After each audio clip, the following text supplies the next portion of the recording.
Assalamualaikum warahmatullahi wabarakatuh. Perkenalkan, nama saya Intan Yulia Azahra dari kelas C4 Manajemen dengan nomor NPM 101200070. Saya akan mempresentasikan salah satu mata kuliah yaitu Anggaran Perusahaan dengan materi yang berjudul Anggaran Kas.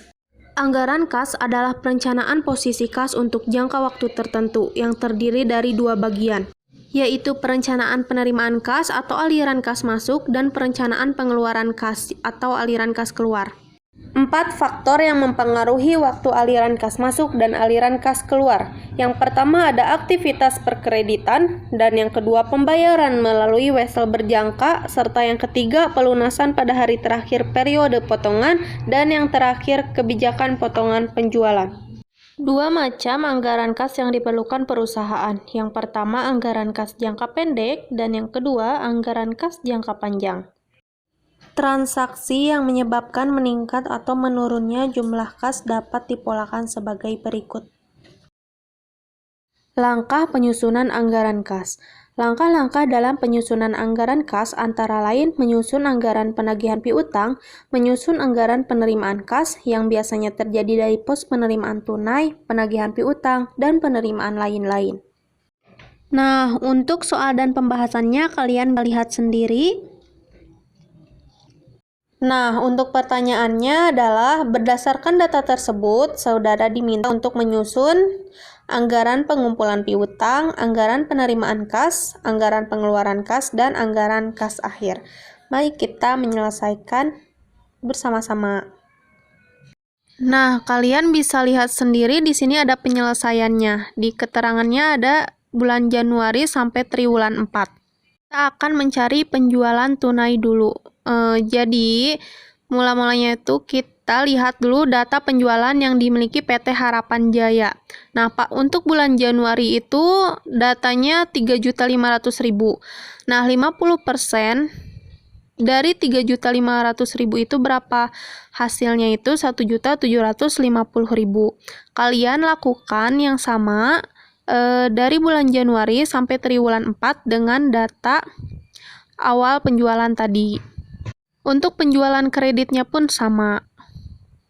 Nah, sedangkan untuk mencari bad debtor yaitu dari penjualan kredit 1.750.000 dikali 2/100. 2/100 itu dari 2% ini ya. Hasilnya 35.000 untuk bulan Januari. Kalian lakukan juga yang sama sampai triwulan 4. Nah, untuk piutang neto itu gimana caranya? Yaitu penjualan kredit dikurangi bad debtor, yaitu 1.750.000 dikurangi 35.000. Hasilnya 1.715.000 untuk bulan Januari. Kalian juga bisa lakukan yang sama sampai triwulan 4. Selanjutnya tentang anggaran pengumpulan piutang. Kita cari pada bulan Januari dulu. Di sini hasilnya udah tertera ya 1.029.000. Itu dari mana sih? Dari penyelesaian pada kolom piutang. Yang 1.715.000 dikali 60%. 60% dari mana? Dari soal dan pembahasan awal. Untuk bulan Januari yang hasilnya 514.500 itu dari mana? Dari 1.715.000 cuman dikali 30%. Nah, untuk 171.500 itu juga sama teman-teman, 1.715.000 dikali 10%, maka hasilnya 171.500.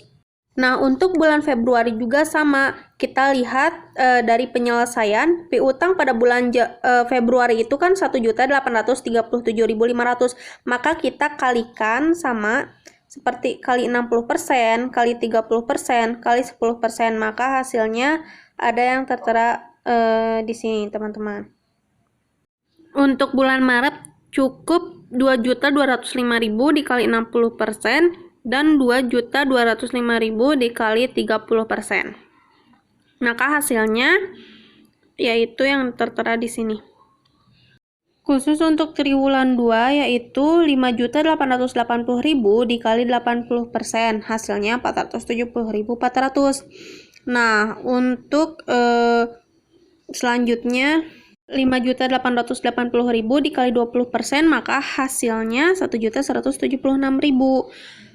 Terus di sini ada triwulan 3. Triwulan 3 itu dari mana? Dari 5.145.000 dikali 80% dan 5.145.000 dikali 20%. Untuk triwulan 4-nya 5.512.000 dikali 80%. Nah, hasilnya itu kan 4.409.000, maka kita bulatkan jadi 4.410.000. Maka dari itu kalian bisa lihat sendiri, kita totalkan dari bulan Januari sampai triwulan 4. Hasilnya berapa?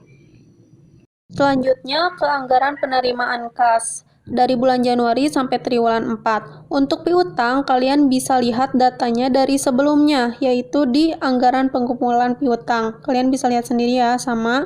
Dan untuk penjualan tunai, kalian bisa lihat dari penyelesaian yang penjualan tunai 50% itu, maka masukkan data-datanya. Untuk lain-lainnya kalian dari soal pembahasan. Langsung kalian totalkan ya. Selanjutnya untuk menjawab anggaran pengeluaran kas, kalian tinggal melihat soal dan pembahasan dan dimasukkanlah data-datanya dari bulan Januari sampai triwulan 4. Di sini ada bahan baku, upah, hutang, dividen, macam-macam biaya, serta kalian totalkan. Kita masuk ke anggaran kas akhir. Untuk anggaran kas akhir ini dari bulan Januari sampai triwulan 4. Untuk saldo awal kalian bisa lihat di soal dan pembahasan. Selanjutnya penerimaan hutang, kalian bisa lihat di slide sebelumnya tentang anggaran penerimaan kas dari totalnya. Lalu untuk isi tersedia itu kalian totalkan dari bulan Januari 11 sampai triwulan 4. Untuk pengeluaran hutang atau bunga juga kalian bisa lihat di saldo awal pembahasan soal. Dan untuk saldo akhir jawabannya yaitu tersedia dikurangi pengeluaran hutang bunga. Maka hasil saldo akhirnya segitu ya teman-teman. Kalian bisa lihat sendiri. Karena waktu menjelaskan pertanyaan cukup terbatas, maka saya cukupkan sampai di sini. Apabila ada yang kurang jelas atau dimengerti, silakan langsung tanyakan kepada saya. Sekian dari saya, terima kasih. Wassalamualaikum warahmatullahi wabarakatuh.